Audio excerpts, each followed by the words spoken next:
Hi everyone, I'm Dermot, the Unitary Plan Man, and I'm pleased to be here today with Mark. Mark and his wife Janelle are principals and owners of Planco, a planning company that we've used for many years and are fantastic to work with. Many of my clients have been very happy when I've referred them through to Mark and the team. They specialise in subdivision, freeholding, consents, anything to do with land, and he's helped me look very smart on many occasions when I've got purely questions from my clients. So, hey Mark, good to see you. G'day. Really want to just sit down with you for 5 minutes on behalf of myself and my clients. A lot of emails, a lot of questions around not only the Unitary Plan at the moment, but really this new initiative from central government and the National Planning Statement. Is it the National Planning Statement? Urban Development. The NPS. NPS.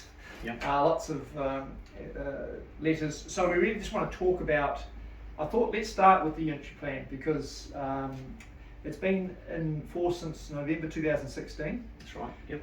As a planner, what would you give it out of 10? What's your view on it? Yes, that's a good question. In terms of consolidating legacy plans from the legacy councils, then it's done a good job there. Yeah. Obviously, it's quite comprehensive. It's pretty easy, clear to follow. Yep. Planning. Basically paint by numbers, which I think is great. Paint by numbers there, and the move away from sort of legacy provisions where there's lots of discretionary activities, open-ended matters of discretion, to consolidating things to more restricted discretionary, so council have limited or less matters to consider. I think that helps us prepare applications with some certainty, knowing what can and can't be addressed. But on the flip side, it's been a move, and some people in council can't quite get their heads around the limited scope now, particularly in the engineering environment. So there's always a little bit of back and forth trying to negotiate these things out. Yeah. I should push the point that Mark and Janelle had both spent a lot of time in council, so they've been on the dark side. They understand both sides of the coin. So they've been dealing now as in the private sector, working back towards council. I mean, as an agent's perspective, I've really thought the plan's done a great job in kind of dumbing down a lot of the things for the average person like myself to look at it and say, okay, the zone now is this zone. Yep. As long as we stick within our rules, this is what all we have to do. Yep. And I think that's been fantastic. So if we just refresh ourselves, we had the single house zone, suburban zone, urban zone, and terrace houses and apartments. Obviously they went up, and yes, of course there was more than 90% of my clients will be dealing in that. Yep. Each had their own parameters. That was all seen to be coming along nicely. I think the only thing that I discovered frustrating for clients was the red tape. Mm-hmm. The actual overall consensus was, hey, this is great. It seems a lot easier. However, we did hit the wall with a lot of clients and council with red tape. But that aside, I think it's been pretty much successful. Of course, now we've got along comes central government. So it looks to me, from an outsider looking in, the central government have basically come down and usurped all the local councils and said, no, it's not working quick enough, this is what's going to happen. So from a professional's perspective, how do you see it? What do you see? Yeah, pretty much. I mean, it's obviously the drive for more housing to be delivered, which is the key behind this. And well, it's the first question I've got. Do you think that's needed? Do you think we're actually running at an okay? It seems to me there's a lot of development happening, or do you think that needs to be sped up? It's a tricky one. I mean, you drive around, obviously there's a lot going on. Pretty much every street that has a residential zoning, apart from single house, seems to have some sort of multiple units going into it. But then on the flip side, I mean, we're dealing with hundreds of consents every year for multi-unit developments, and really only a fraction of those actually start. Right. There's probably a lot coming through, but whether or not all those consents actually end up being constructed and go through to CCC and delivery of new houses and new titles is a different matter. I'd like to see what percentage that actually is. And you raise a good point, because I see that a lot myself, where clients are buying the land, they're getting the RC, the resource consent, the building consent, but they've been looking at the market and seeing it's gone up 25% and thinking, okay, with supply curve issues in terms of building supplies, let's just sell it to land bankers, and of course nothing's getting built, whether it will in 10 years or not. So that is a good point, what is actually getting built. Look, one of the big issues we've got with my clients is they're trying to understand, okay, what's going to change, Dermot? So at the moment, for instance, if I'm in a mixed suburban zone, which is the most common, I'm seeing the most common zone at the moment, which is effectively 2-storey, 40% coverage. That's right. What does the new government initiative, am I right in saying it's looking to kick off in August next year? It becomes effective, or is that? That's the latest it will come in. Right. Essentially, the way the legislation has been drafted at this point in time, bear in mind it hasn't actually gone through government, being signed off and come into effect as a bill in itself, would be once the plan changes are notified by council, then those provisions have legal effect. They're deemed to be operative and can be used straight away. Yep. The general assumption is in the industry that the councils aren't going to rush this, so they'll leave it till August to do the plan changes. Like we've had 18-month period pretty much now where car parking standards are supposed to be removed from the Unitary Plan, and we know that's not going to happen until the very last minute. So, based on that evidence that councils didn't rush that process, you can't see them rushing the plan change process. So quite a lot of politics going on in the background. Yeah, totally. And so we haven't got a bill, so councils won't start preparing anything. They're probably doing a bit of research, but thinking about what it means and putting their interpretation to it, particularly around the single house signs and special character areas. Which I'd like to close on that, because that's a really interesting what you just raised. What I would like to in real simple terms, if I'm currently mixed suburban, which means I'm 2-storey, I've got 40% coverage, and I'm a 2.5 metre of the 45% plane for the envelope, what would effectively that become under the new government proposal, which looks like it's not going to be stopped, it is going to be enacted, isn't it? Do you see any way that it's... I don't see it not coming into effect. Okay, so in all practical terms that is going to happen, and what would change for me on suburban from what I've just stated?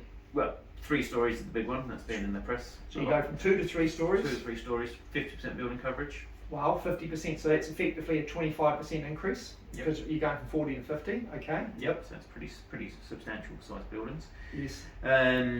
The outlooks have all gone down well. The primary outlook's gone from 6 metres in depth to 3 metres in depth. Halved, okay. The outdoor living requirements have shrunk as well. So essentially we're looking at larger buildings on site. Right. But the rules haven't changed, there's no proposal to change it. It's up to 3 houses permitted. Yes. If you comply with all the standards, earthworks rules, flooding, access, all these other provisions in the Unitary Plan that won't be changing. Yep. So I think it's something that needs to be clarified, where the government is saying, you can build 3 houses on the site, you don't need resource consent.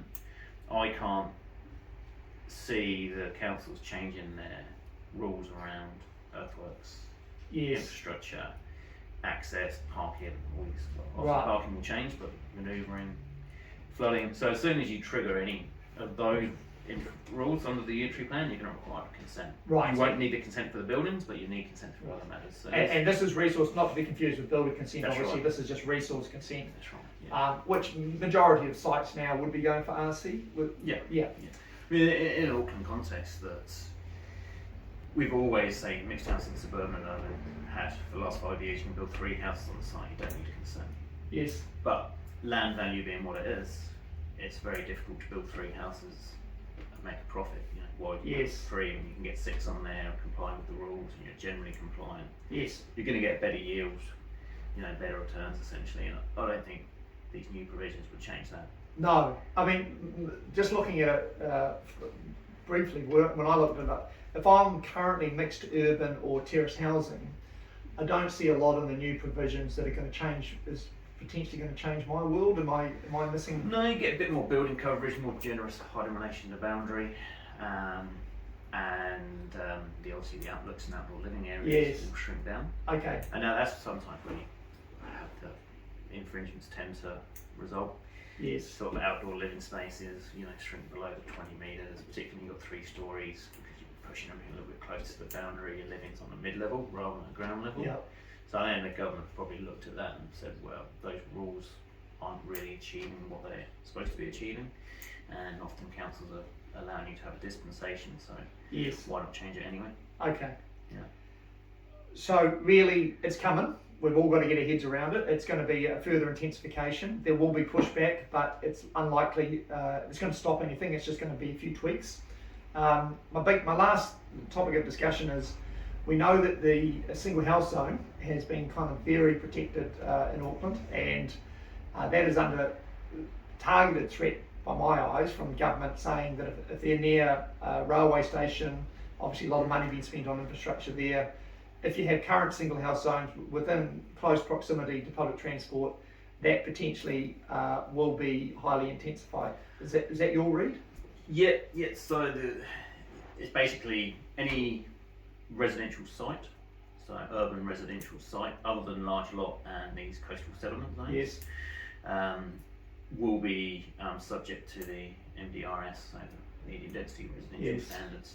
So the single house zone, as we know it, one house per site, subdivision of 600 metre vacant sections, that will all be gone. Yes. That will be replaced. All these sites will be allowed 3 dwellings on them as a minimum. The only question mark around that is you can have the councils can put forward potential exclusions to where the MDRS doesn't apply, and what, as a planning community and people are wondering, is what council's approach is going to be to these special character areas. You've just touched on that, to close the special character areas, which I know there's going to be huge pushback because there's a lot of influence, people, affected parties that won't want that to be happening. So that's not a fait accompli, so to speak. If you're in a single house zone and a special character, we can expect more developments there. We don't really know what's going to happen until they go through the submissions. But overall, we're going to be seeing, some pretty significant change this time next year. Most properties in Auckland will be able to be developed to a higher level. Absolutely. Your personal read, do you think that'll increase the land value, or do you think just because there'll be more supply that it won't have a huge impact on values? Do you have a kind of an opinion on that? I think obviously the single house zone will go up in value. Yes. It's coming from a single house site or 600 metre section, so that is definitely going to be price rises there. I'm not an economist, but you would expect maybe there'd be a little bit of a levelling, like the FAB zone. So your terraced house and apartment building might not be so valuable. It's kind of the least impacted, isn't it? Yeah, it's the least impacted, but they are probably the most expensive land in the residential environment at the minute. Given that you can have your 50% building coverage up to 16 metres high, you've got more generous high relation to the boundary. But essentially those provisions will almost be rolled out. So all these other residential sites, so you'd think there'd be some sort of levelling. Yeah, I agree. Overall, I'd imagine, we know there's still housing shortages. Yes. Land's still a valuable commodity, so you'd think, land would actually go up in price. I mean, I look at one scenario. I've got a client that's on 2,000 square metres single house zone. So effectively, that's a 3-unit site because they could separate into 600 metre sites at the moment. Proposed, that could be a 9-unit site, couldn't it? Yeah. Because you could go 3 per site. So that's significant. Minimum, that's significant. So, these are important things, guys. If you are sitting on land, these are really economically impactful decisions you need to make about your property. If you do have any questions, please give myself or Mark and Janelle a call at Planco. I've got his details at the end of the video. Any other further questions, feel free to drop me an email. Don't email Mark because he likes to get paid. And he likes to get paid. Thanks for your time, man. It's great seeing you. Thanks, mate. Okay. Cheers, buddy. Cheers, team. We'll talk soon. Bye for now.